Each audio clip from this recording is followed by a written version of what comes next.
Aloha, awesome people, and welcome to another Pokemon Sun and Moon podcast.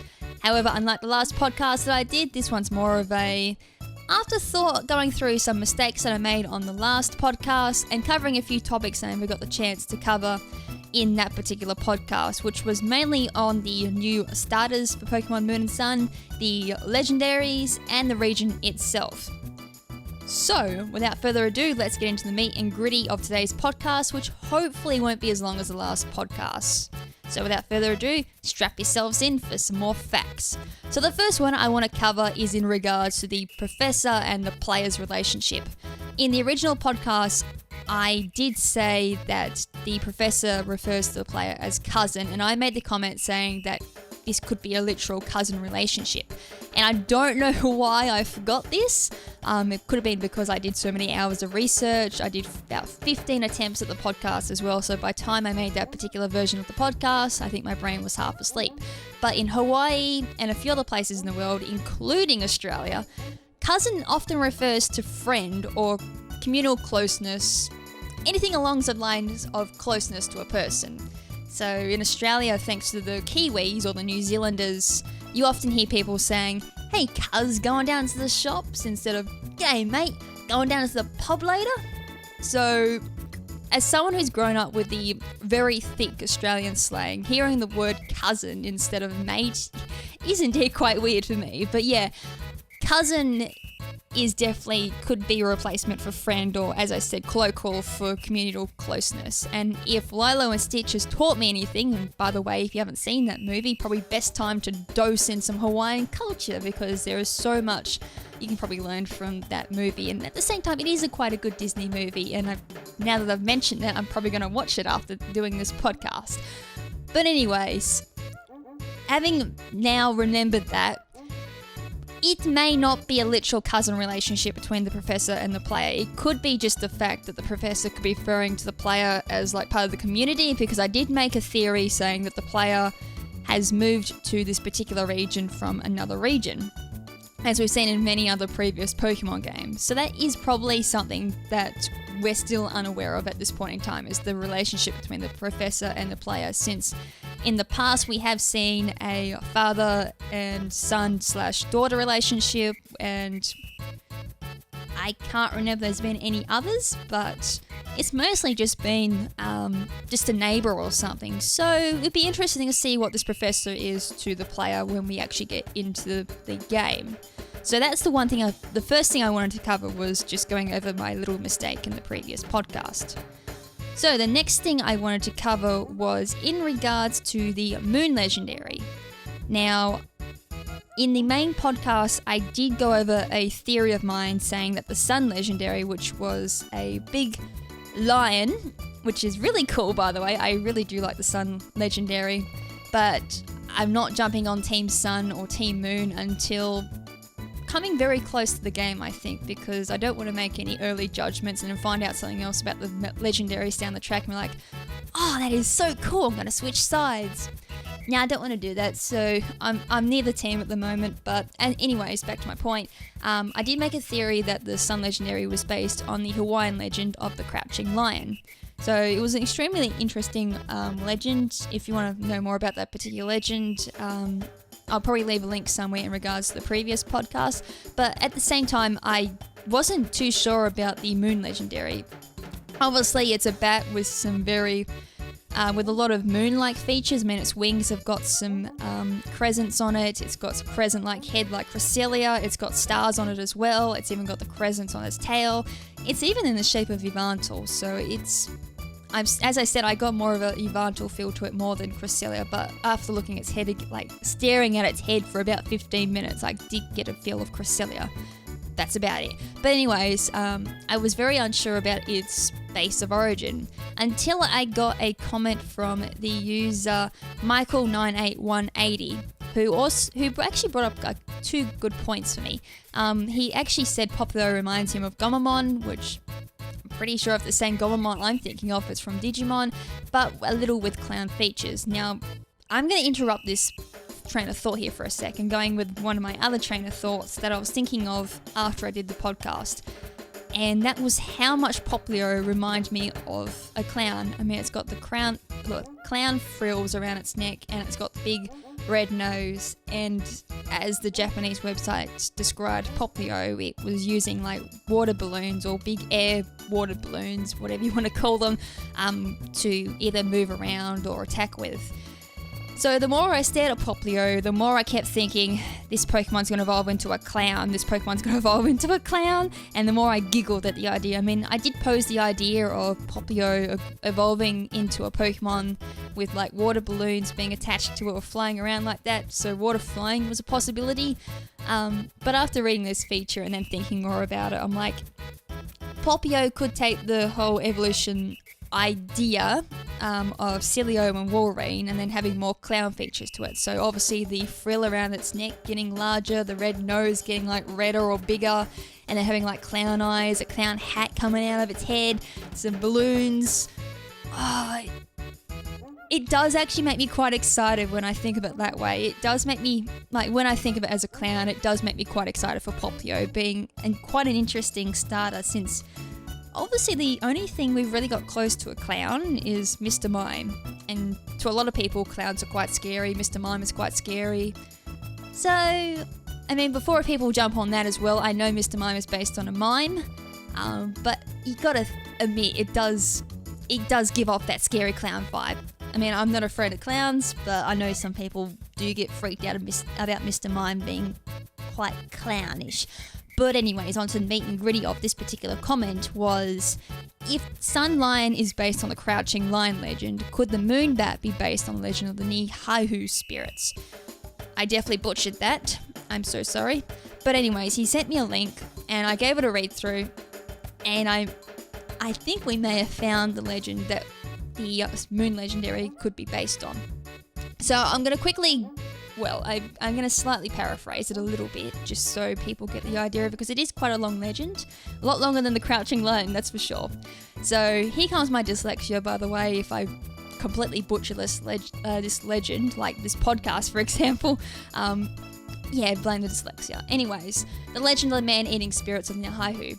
So early Hawaiians were always dependent on nature and the seasons for survival.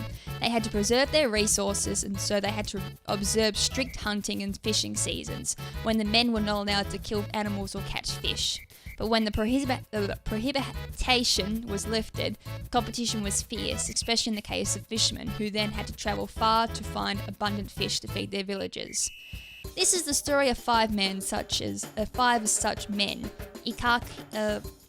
I'm not even going to say their names because it's Hawaiian names, and we all know how it's going to end with my dreadful name pronunciation. But anyways, these fishermen were from Kahai. I think I've mentioned this name in the podcast last time and I screwed that up too. But anyways, and on one trip, they were forced to set out on their canoes to fish off the distant shores of Naihu, an abundant fishing spot. But in ancient times, it was said the man-eating spirits roamed the islands, and remote, uninhabited locations were dangerous, as anyone who ventured there was easy prey for these evil spirits. These five men were just ordinary fishermen, but they made the difficult decision to travel to Naihu in order to find food to feed their community. They fished all day and ended up with a good catch.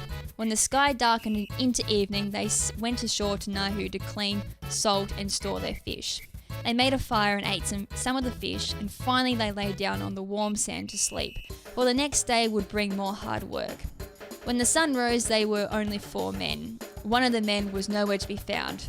At first they panicked, imagining that the spirit had eaten their companion, and they too were in the same fate. But one of the men, who was the leader of the group, claimed that the man had gotten up with the sun for some early fishing. He will be waiting for us here when we return for our catch. So it goes on, they do their work for the day, go down to sleep, and then wait the next day, and another man's gone. So anyways, that continues on until there's 3 men, so they squeeze into one canoe to make sure all of them are safe, and then they wake up to one of the men on the sunrise, as they also heard the sound of beating wings and saw the man struggling to get out of the hands of a flying man-eating creature. It was bat-like, with huge staring eyes and a horrible black hole for a mouth. With one gulp, their companion disappeared and the beast flew off into the morning mist. So there we go, this particular creature is bat-like, which, as I said, this particular legend kind of does actually fit this because it was massive. It came at night, the very early morning. Obviously, I'd say, like, they didn't actually say, like, how dark it was either, so this is where I'm kind of iffy, but... So this could possibly be the legend the legend that inspired the moon legendary. So that's pretty cool. It sounds like it's a man-eater. I am now terrified of it, which makes me think, actually, it very well could be a dark flying type like Yvantal, for example, but if it's got some connotations with the moon, it's a good chance it might be dark psychic. Yay, another dark psychic type Pokemon. Don't have enough of them already or anything. So anyways, that's pretty much all I wanted to cover for the particular moon legendary that I missed. Hopefully that made sense for you. I mean, as I said, it is quite a long legend, so the link is in that screenshot, so if you want to type that into the URL bar, or if I remember, I'll put the link in the description as well for you guys to read as well. So anyways, let's go into some new stuff that I haven't covered as of yet. Now, I just out of curiosity went back to the Japanese Pokemon YouTube channel and watched the Japanese trailer for the starter Pokemon trailer. I only watched the English one when I did the first podcast. And I saw something on screen, it was on the screen for about 2 to 3 seconds, that actually caught my eye. Now, they've already teased one new Pokemon outside the starters, which was the flying bird that we saw in the teaser trailer for Pokemon Sun and Moon. Now we've got this. It's a dog-like Pokemon standing in front of one of the NPCs in the village. Well, I'm going to say the opening village. Now, this is really interesting because at first I thought it kind of did look like a Shiba Inu. It's a very common Japanese dog. So I did some research, which is very rare for me because usually I can identify a dog straight off the bat.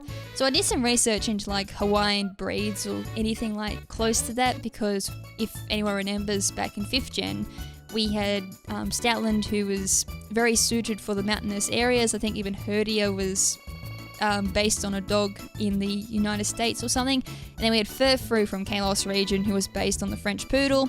Obviously, again, quite common in the French regions. So, just out of curiosity, I searched up Hawaiian dogs. And I came across the Hawaiian Pau dog. I don't know if I said that right, but they go by another name. And it was actually quite an interesting read. And at the same time, based on the images that they showed for the Hawaiian Poi dog, it kind of looks like the Pokemon in this screenshot. It's really hard to tell because it is facing from behind. So this is a huge assumption here. So at first I'm just going to go with this because usually Game Freak tries and base it on a certain region. So the Hawaiian Pau dog, the reason why you probably haven't heard of this particular dog is because it's extinct now. And the reason why it's extinct was mainly due to the fact that the Hawaiian region, there wasn't really any hunting sports for dogs to do, so their whole head is based on, I guess, more or less a herbivore in a way. Like most dogs, they got very strong jaw muscles because they have to rely on crunching meat and sometimes a little bit of bone, whereas this particular breed doesn't have all that, so their face is quite flat. And the reason why they went extinct was because they just got bred out. When Captain James Cook, and I'm going to say this now for a lot of Australians, that name should sound quite familiar. It's the same guy who discovered Australia. Yee-hee-hee, fact for the day, people. When Captain James Cook came along to the Hawaiian regions to visit, a lot of the Europeans brought their own dogs. And during that time, obviously, the Poi dog and the European dog was bred. And I'm assuming because the Hawaiian Poi dog wasn't exactly the most strong type of dog, it eventually just got bred out and became crossbreeds. And I think even then it would have just been bred out even more to the stage where the Poi dog gene never existed. So it's the reason why it's extinct. I mean, back when it was around, the Poi dog only had 2 purposes. It was used for food and a lucky charm. So that would have been why it went extinct. The Hawaiians used it for food, and they used it for a lucky charm. Imagine that. Poi dog leg, lucky charm. That kind of grosses me out a little bit. But okay. I've seen far worse. So yeah, that's all I really got to say about this dog. I mean, if it's not the Hawaiian poi dog from the back, it kind of does remind me of Shiba Inu, which, as I said, I'm pretty sure is a Japanese breed. I could be wrong there. So, as I said, it's quite interesting to see that we might have another first route Pokemon. So that's something to look forward to. So hopefully they bring out more details about this particular Pokemon down the track. Alright, so there was one other thing I want to cover before I get into the main meat of why I wanted to do this particular podcast, and that was one of the screenshots from the trailer. Now, one of the buildings here may look familiar. If it looks familiar to you, it might be because you may have seen it in Oris. Now, on the Battle Resort of Oris, there was a little nod to the Battle Frontier, where it said the Battle Frontier project has begun, which made me really sad because I was looking forward to Battle Frontier, hopefully in the Hoenn region, because that is one of my biggest memories of 3rd generation was the Battle Frontier. I mean, hopefully I get it in 4th generation remakes, the Battle Frontier. For those who remember, there was a Battle Frontier in Platinum. But having to see this particular tower, I'm definitely getting a Battle Tower vibe out of it. But also, not only that, just looking around the surroundings as well, is they kind of do like major buildings there that could host some type of special event or something. If you remember, the Battle Frontier had the Battle Tower, it had like a rental thing as well, it had the Battle Pyramid where you did 100 floors straight trying to survive. There was also a luck-based one. There was one based on where the Pokemon did their own instincts. I mean, it was really interesting, and I have been hoping they've been bringing back that particular feature. This kind of does give me some promise, but by the looks of it, it definitely looks like the Battle Tower is confirmed. Then again, what game has not had Battle Tower since 2nd gen? Well, 2nd gen Crystal, let me refine that one. So I can only hope that Battle Frontier comes back as someone who was a fan of the Battle Frontier back in 3rd and 4th gen. Since then, it's been a little bit stale with the Battle Tower. I've been happy to do it. I just kind of wish they expanded on the idea. So what do you guys think in regards to that idea? Like, is there a chance that this could be Battle Frontier, or do you like the idea of Battle Frontier coming back? I don't know. Like, as I said, it gives me promise. But at the same time, I don't want to get hyped up and say that this could be the Battle Frontier, then turn out it's just a major city. They did actually walk through the city in the trailer as well, so if it's not Battle Frontier, then it is a major city, or it could be the main city like Luminous City, like we saw in Kalos. So that's all I want to really talk about for that particular topic before I get really sad and find out that it's not Battle Frontier, then I get really downhearted. Right, so the last thing I wanted to cover was the recent Pokenchi broadcast. Now, I didn't know this was going on because, obviously, being Australia, we don't really get that much news about anything going on in the world. But anyways, they showed some more footage from Pokemon Moon and Sun. This time, though, they were focusing on the battle scene. Now, when I got around to looking at the screenshot, reading more into it, I think this would have been the first time in ages that I've actually been excited about a battle system. The last time I got excited about a battle system was Pokemon Battle Revolution when I saw the beta for it. When the game came out, I was slightly disappointed because of the huge change that they made, but obviously Pokemon Battle Revolution being one of my favourite side games, you can kind of, as I go on to explain this, you'll kind of see why I'm quite excited for it. So, I don't know if people have noticed as well, but a lot of these podcasts as well, I show a lot of Pokemon Battle Revolution. Why is this particular point relevant? Well, let me explain this. In the footage they showed, the first thing you're probably going to notice is there is no shadow or circle beneath the Pokemon. That was also made quite well known in the trailers as well when they showed the starter Pokemon.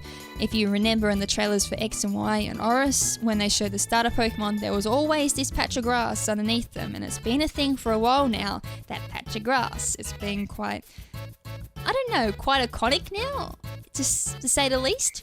But that's gone. Where's the circle? It's kicking me off a little bit, but it's gone. So we are now coming close to graphics like Pokemon Battle Revolution, or even for those who played Colosseum and Gale of Darkness. And this is another thing too. there's a trainer being shown. Why does this make me excited? Because it's very similar to Pokemon Battle Revolution and Pokemon Gale of Darkness and Colosseum. They too had the trainers in the background there as the Pokemon battled, and if the Pokemon got hit, they made a reaction, or if the Pokemon fainted, you'd see them recalling it back. And not only that, you can also see just a little bit behind Litten's tail that there is people watching the battle. There is actual spectators, and they're not even in low polygon count like Pokemon Battle Revolution was, and Colosseum and Gale of Darkness. They are actually full-fledged sprites, which is really cool. So not only do we get these really beautiful battle system scenes now with trainers watching and spectators, it's all in bloody high quality too, which is awesome. And not only that, look at the background for this particular screenshot. It's in full detail. It's not like a bland landscape or a bland color like it used to be back in the old days. It is a full landscape with full detail. This is going to be absolutely amazing. My only thing to this though is if you see in the Pokemon Battle Revolution footage that I'm showing at the moment, you see in Sunny Park Coliseum, there's like the ride parks, there's some like, can't talk at the moment, which is kind of normal. All the amusement park rides are moving around in the background as the Pokemon battle. There's even times as well in Neo Coliseum, Gateway Coliseum, maybe not Gateway Coliseum, I think there might be some stuff going on in the background there, but Street Coliseum I think it was, and Stargazer Coliseum, you see in the background as well, you've got the very low polygon count crowd going around cheering and bouncing around. It's the same in Coliseum and Gale of Darkness as well, given that at the time that the systems didn't have the greatest graphics quality either. So obviously the low quality, but you could still see them bouncing around and acting like there was an actual crowd spectating the battles, which was really cool. So to see them come this far with the battles is amazing. So I'm looking forward to these really high definition battles. Like as I said, my only concern is this going to lag the DS up, given that if you're using a normal DS as well, how badly is this going to lag the DS? And my other question is this going to apply only to gym leaders or to rival battles or to certain battles? Or is this going to be every battle? I mean, I'd love to see trainers being seen in every battle like you do in Pokemon Battle Revolution and all that. Otherwise, it might be just rival battles or gym leader battles, which I'm still fine with because that's still very immersive. The other thing I wanted to point out though was the health bar.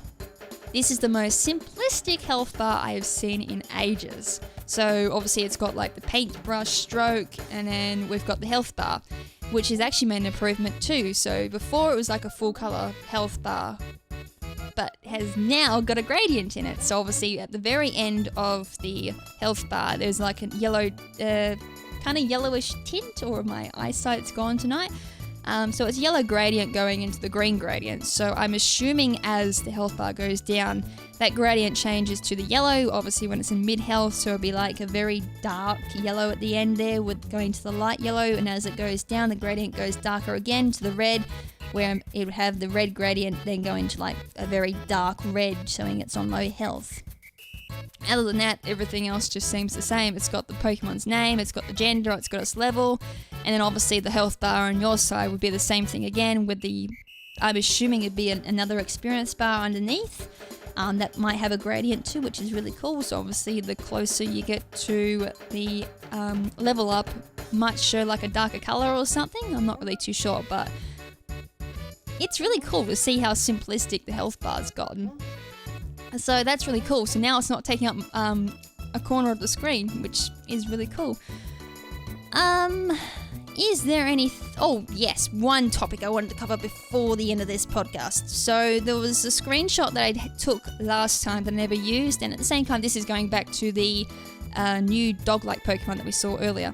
The one thing I noticed was, in this particular image I have on the screen at the moment, is behind the player's mum is a Meowth.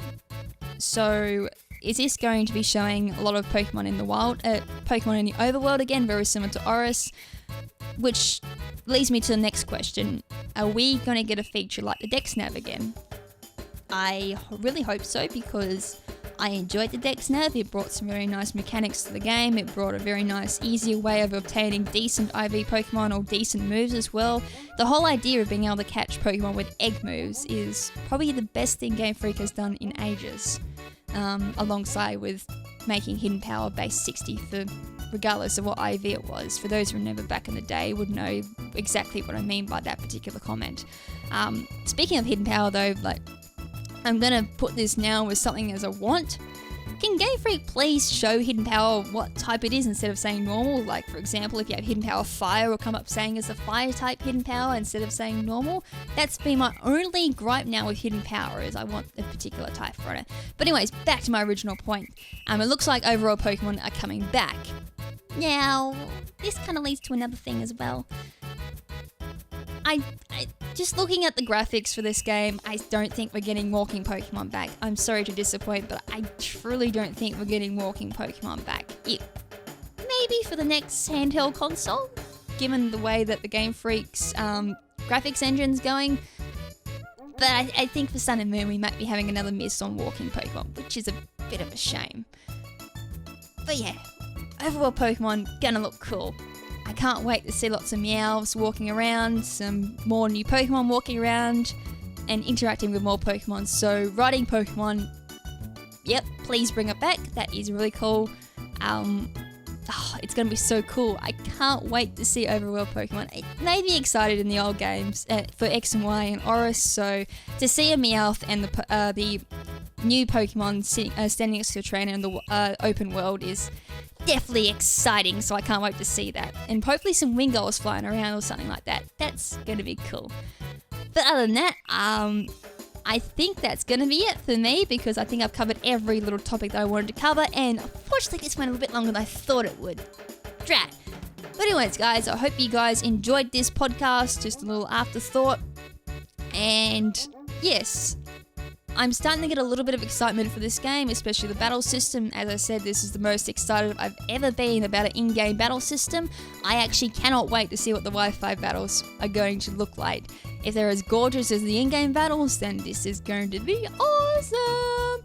I have another reason to be excited about Wi-Fi battles now. But yes, I'm going to stop talking and say this is Lady KrimZen saying ciao for now, but not forever.